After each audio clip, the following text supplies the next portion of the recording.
Welcome to Healing at the Speed of Light. Every week we discuss how laser therapy is changing healthcare and how you can benefit.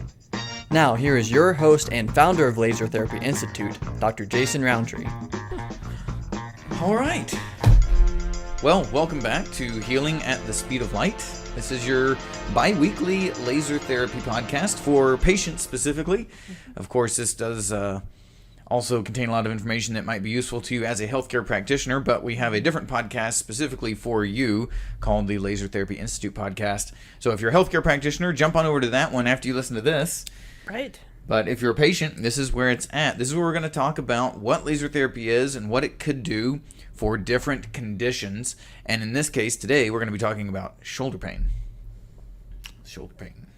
A lot of people can be dealing with that this time of year with shoveling and, you know, all that sort of thing. Yeah, if you live up north. If you live north. If you're living in the southern Florida states, you might, well, you're digging sandcastles. You know, yeah, that sounds pretty nice right now. It does. Yeah. Excellent. So, yeah, a lot of people do have shoulder pain. A lot of people have shoulder problems. Actually, I thought I would give you a quiz today, Kristi. Uh-oh. Yes. Do you know what the most common musculoskeletal pain condition is? The number one most common. Well, because we're talking about shoulders, I want to say that, but I would almost say low back. Absolutely. Well done. You're exactly right. Low back pain is the number one thing that will take somebody into the hospital or even the primary care doctor as far as musculoskeletal problems, you know, so problems involving the spine. So when we're talking pain, low back pain, that's the big one. What's the number two, do you think? Knee pain. Ooh. You'll have to deduct points from you there. Oh, well, back pain manifests itself in hips and knees, and so I was just trying to follow the pattern. Yeah. No, you're very close though. You're very close. But it's just the other end of the spine, the neck. Oh, okay. Neck pain is the number two. Sense. Yeah, right. So you got low back pain is your number one most common. Neck pain is your number two. So now we're down to what's number three. I want to say knees. Yeah, knees are actually going to be in your number four spot, so you're not too far off. I'm getting closer. You're getting closer. Shoulders are the number three. So out of the top three things that people go into the doctor with for pain, shoulders are the number three. So it comes in only behind neck and back pain. I knew it was a trick question. It was a little bit of a trick question. I apologize. I'll give you your points back. So we know shoulder pain is a really common one. A lot of people do deal with it. A lot of it is very activity-based, too. So it depends on if you're doing a lot of yard work or shoveling, like you mentioned. Raking. Repetitive motion at your work. I mean, there's a lot of things that affect the shoulder. It's not a weight-bearing joint, but it is in demand. And then a lot of us, are side sleepers, and we end up sleeping on it too, and that can be a real problem if you have shoulder pain. Sleeping on that side can become very, very difficult. Right. So, out of all the different problems you can have in the shoulder, there's a whole bunch of different ones. What's the most common one you probably hear of with shoulder problems? The rotator cuff. Yeah. And the tear and that sort of thing. Yep, exactly. Everybody, I think, has probably heard about somebody who has a rotator cuff tear, or they're worried about the rotator cuff. And a lot of people just don't even really know what a rotator cuff is. And it's just a term that we use for the muscles that surround the shoulder and enable you to do rotation motions. It's called the rotator cuff. So that's a very common one. Another one would be like arthritis of the shoulder. So that's where you have degenerative changes that take place within the joint. You get bone spurs, you can have inflammation, things like that. What else? Anything else pop in your head for shoulder pain? Oh gosh, just inflammation and no, inflammation. No, you're yeah. So bursitis and tendinitis. Yes. Are inflammatory problems, and those are very, very common. Now, if you had gone down to the elbow, I would have said tendinitis because I've experienced that, you know, and so that makes sense. Yeah. So the same process that happens like with tennis elbow or golfer's elbow. Repetitive motion and that sort of thing. Exactly. It can happen up here in the bicep tendon. It can happen on the back side of the shoulder and the rotator cuff tendons. You can get bursitis inside the shoulder joint area, and that can prevent you from moving it very well. So last quiz, I promise. Okay. All right. What do you think the most common condition is out of the shoulder complaints? What's the most common condition that people will go to the doctor for? Like, what's their diagnosis? What's the number one most common diagnosis for somebody who goes in with shoulder pain? I would almost say arthritis. Sure. A lot of times people go, oh, it must be rotator cuff or maybe tendonitis. Turns out the answer is impingement. Okay. Shoulder impingement. What do you think of when we say shoulder impingement? A pinch. Yeah. A restriction. Pain. Yes, definitely Bottom pain. line. Yeah, definitely pain. And that's, you're exactly right. Things are getting pinched, impinged, and squeezed inside the shoulder. So I'm going to pull up a picture of the shoulder here, if my technological prowess can do it. Let's see. There we go. I covered myself up with the shoulder. It's pretty good, right? It is. Okay, now the reason I'm bringing this up is because it's hard to kind of envision this in your mind. But we're looking at a shoulder here, kind of the inside of the shoulder. And what I want you to focus on is that kind of blue area. You see that blue shadowed area? So right in there, there's this space between the top of the shoulder, that bony spot right up on top. I'll reach over and point at you here. So right up on top of the shoulder, this bony spot. And then also there's bone kind of on the outside here. But in between there is that blue space that's shown on that diagram. And that blue space is an area between the bone that contains a bursa and a muscle, as well as some other joint tissues. But that area right there in between the bones is exactly where an impingement will happen. So what happens is that area in blue, kind of the top of that area, will actually get inflamed or swollen, and then it will start to pinch because it only has so much room in between the bones. Right. And so as soon as that area gets inflamed or swollen, it doesn't have the room that it needs to glide, because when you take your arm and you go out to the side this way, yep, exactly, those tissues need to slide right along that pathway underneath the bone. If they're irritated, if they're inflamed, they don't have room to move, then they start to actually pinch within that section. And that's what we call impingement syndrome. And that's when you have the less mobility and the pain with that movement. Right. Right, exactly. So, and that can be very painful, not only in the area and where, like, you went out to your side. Yep. It can be painful even coming forward a little bit as well. Yep. Sometimes even going back and behind you. Yep. Exactly. So, and the tough thing with it too is it's kind of diffuse pain. It's kind of everywhere. It's deep in the shoulder. It doesn't always hurt. Does it radiate out? It can radiate out, or it can sometimes radiate down the front of the arm or the side of the arm as well. And so it can be really hard to kind of nail down. It's not like in a lot of cases a rotator cuff tear will hurt in just one spot. Impingement syndrome pain seems to be kind of deep in the shoulder. It kind of goes everywhere. So that's your number one most common shoulder diagnosis, actually, is impingement syndrome, which means that nothing is really torn, but it's swollen, it's inflamed, it's irritated, right? So, let me get this back here. I like to be the star of the show, so I don't want that being in the way too much. No, gotta have you back. Right. All right, so the study we're looking at for this particular topic today is titled, I'll give you the title in a minute, actually, but I'm just going to read you a quote from there. They say, shoulder impingement syndrome occurs as a result of the impingement of the soft tissue, supraspinatus tendon, and subacromial bursa between the humeral head and coracoacromial arch. So would that just kind of be in that ball and socket area? Right above it. Yep, right above that kind of ball and socket area. And that the shoulder is very unique. You know, your hip doesn't have a muscle that runs in between the bone of the ball and socket, but the shoulder does, and that construction means that we're a little bit weak in that area, where if that gets inflamed, you know, it stops moving correctly. So one of the best ways to figure out what is going on, because it is kind of diffuse and pain that's kind of all over, is to do a diagnostic ultrasound. Okay. Because an MRI, as great as an MRI is, it's just someone sitting there completely still in a tube. And so you don't really see how the shoulder moves. But when you use a diagnostic ultrasound, you can actually look right at those tissues.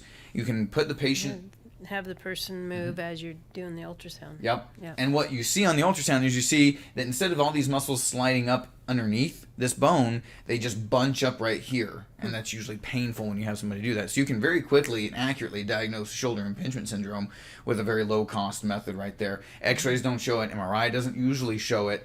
An MRI will show damage, but a lot of times an impingement syndrome is not actually damage. Your rotator cuff isn't torn, the joint may be in fine shape, but those tissues may be swollen, inflamed, irritated, and you'll see them pinch once they go into that motion.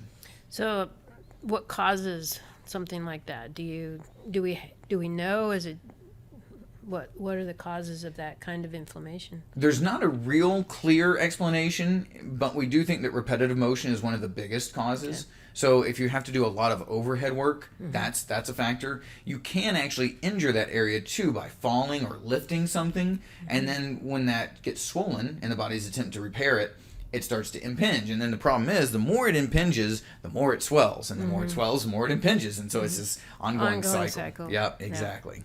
Exactly. Yep.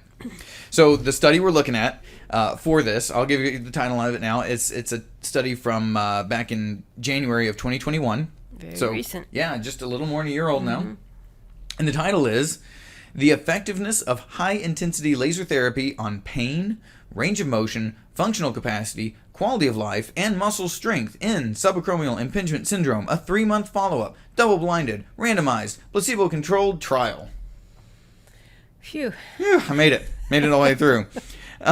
So to break that down, they're saying, okay, does laser therapy help with all these different markers of impingement syndrome? And we're going to follow it up not only immediately, does it make things feel better now, but how does it make things feel better down the road? Yeah, exactly, because that's what matters, right? A little bit of temporary relief is really not that important. You can get that with some ibuprofen maybe.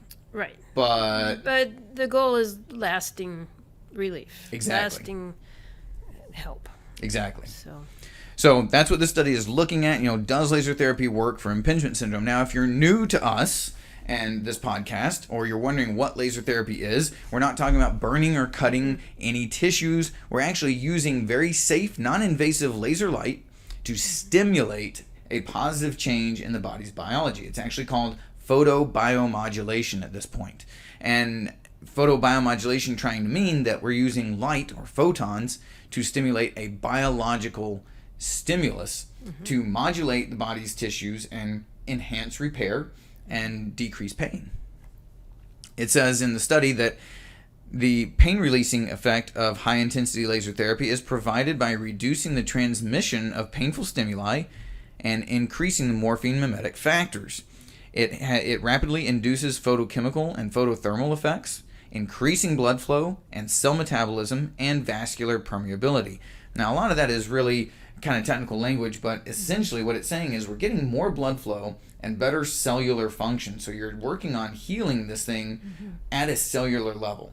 Right. And you're using light to stimulate that process. And if you can think about it this way, light is made up of photons. Those photons can, if they're the right color, the right wavelength, they can actually pass right through the skin.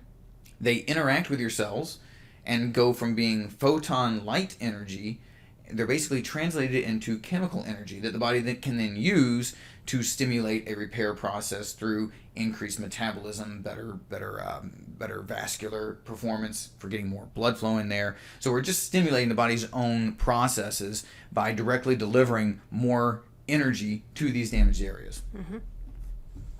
No cutting, no burning. And it's amazing. It is. I mean, it's stimulating the body to do what it's supposed to do anyway. Yep, that's exactly right. And we've seen this in thousands of cases, of course. But looking at these studies, it's always nice to see somebody else's results. Right. And this is a very well put together study. Again, this is a double-blinded study, meaning that both the patients and the person delivering the treatment, they didn't know if the treatment was a placebo, a fake, or if it was real. It's very important to do that here. It's important to have a placebo-controlled trial, because the placebo effect is very, very strong. If you give two groups of people a drug and you tell one group of people that drug's going to help their pain, and you tell the other group of people that, hey, this usually doesn't work, but the drug is actually the same, the people that you told them that it's going to work better, they absolutely get more relief. And the people that you told them that same drug was not going to work well, they don't get much relief. Right. So the placebo effect is a big one, and to be able to control that in these studies is very important to see if it's actually working. Is the laser actually doing something for pain, or is it all in your head? Is it all a placebo? Right. And part of it in your head is good, but you need to know that this actually works. Right. Yeah, there's nothing wrong with believing in what you're doing. It does help and enhances it, no matter whether that's no matter what. Physical therapy or chiropractic or medications or laser therapy. Understanding it and believing that what you're doing is the best thing is a way to enhance the response of what you're doing. But when it comes to research, yes. We need this. We do. We need to know that it's actually working. Right. So for this study, they took a whole group of patients and split them up into 2 groups. One group got exercises and laser therapy, and the other group got exercises and placebo laser therapy. So they both went through the same process, just in that second group, the laser wasn't actually switched on. They were using it, the handpiece, over the tissues, but they didn't have it emitting any laser. And you can't tell because these infrared lasers are invisible to the human eye. Right. So they went through, they put all these patients who had impingement syndrome through about 3 weeks of treatment. They treated them every day, 5 days a week, for 3 weeks straight. And they did about 30 minutes of laser and about 30 minutes of exercises. Okay. Because consistency is really key. It's true. So. That's true. Yeah, being consistent is really, really important. Just one treatment isn't necessarily going to do anything. It's like going to the gym one time. Right. You know, you can't go to the gym once and then think, why am I not stronger? Well, because you didn't do what you're supposed to do. You didn't stay consistent. Right. So whether it's exercises or chiropractic adjusting or laser therapy, being consistent with the protocol, with the plan, is really important to see if it's going to be something that works for you. Right. So again, both groups had exercise, the same exercises, and both groups had either laser therapy or this placebo laser, right? Let me find my other quote here I wanted to give you. All right. Now, when you divide those groups up, when you divide these 2 groups up, they're supposed to be about the same in terms of their average age and how long their condition has been problematic, how severe it is. And in this case, when they split these groups up, one group came out actually a little bit better off in terms of quality of life and severity than the other group. It turns out the sham group was already, they kind of had a head start in this case. So the laser group was starting from behind, and the group that was getting the false laser was already a little bit better. And that's just a factor of how they split these people up. Okay. Okay. Interesting. Very I just thought it was really kind of interesting that they showed that, but it shows you that starting from behind with laser therapy, you know, well, let's get into the results. So for the results, it worked out extremely well in favor of the laser therapy group. So both groups did get better. Don't get me wrong there. Both groups did get better. In the laser therapy group, all the markers that they were looking at were improved by the end of the 12 weeks. Matter of fact, at the 3-week mark, right at the end of them completing treatment, 25 out of the 26 markers that they were using to measure success were better. And at the end of those 12 weeks, which is 9 weeks after they had stopped all treatment, right, all those markers were significantly better. And we're talking about strength, range of motion, quality of life, pain, all of it. So it all continued to improve. Exactly. Continued to improve. Whereas the group that got the sham laser, they had 20 of 26 markers that had improved at the end of the 3 weeks. But by the time they got to the end of the 12 weeks, so 9 weeks after they stopped care, they were down to just 14 of those 26 markers had improved. So the folks that did not get laser, they were pretty good after 3 weeks of exercise, but then they actually lost their progress over those next 9 weeks. Wow, fascinating. Well, with laser, people continued to improve. Yeah. Well, you've always said laser has a cumulative effect. And so it just keeps on working and keeps on going. It does, yeah. And it's because you're stimulating the body's natural processes. Right. Yeah. Yeah, so it's really nice to see that in this case. And a lot of times we don't get these longer-term follow-ups to see how well it does, not only in the right now, but then down the road once treatment's done. You know, once you've completed your 3 weeks and you're out the door, how does it really do? Well, in this case, at least, it turned out that these folks with shoulder pain continued to do really, really well.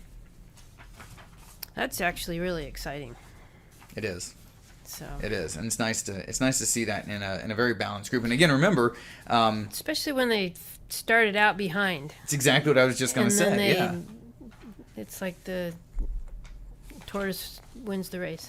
Right. Yeah. Yep. You know. When you start out already being worse, and then you end up moving ahead and ending up better, that really says a lot for the quality of the treatment that was done.